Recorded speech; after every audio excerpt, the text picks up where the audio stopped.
Midiane Ahmed Gausu Fufana. From Mpuasu Krodua we mhaya. Me sana ye assembly member Emma Mpuasu Krodua.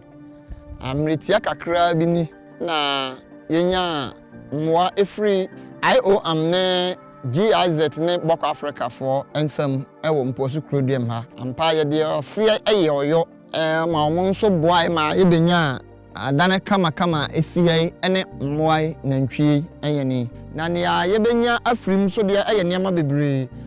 baako aye di nkan nantwie de sa woye na omo a ya wonya ade a yefre ne milk efri nantwie milk so ya ade a ebo aye Mpuasu Krodua ngapo Mpuasu fo ya milk pa nti ya ade baako aye be benefit ewo so ti na e ade a yeni so pa ye de omo ase bebre se omo aye sa ade we ade amaye me de amya Ebenezer me firi Mpuasu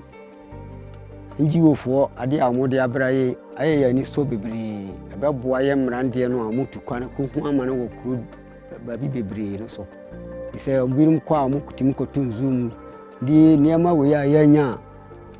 Border Africa for adom ya mo de abraye no ebeboa ye ma ye ma no anase ye mabunu no mo kuro ha no mo ntu kwan basabasa ebeboa ye bebre be ma yanya niema bebre so afiri saade no di e da omo ase papa ne omo aye ne yani aso abro so.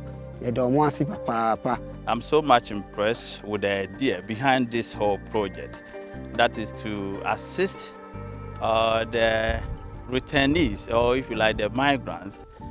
people who have been to Libya and the Arab world, all those areas, and have returned back here. This is something to give them hope and to help them find something to do so that they do not idle. They do not try to go back to where they came from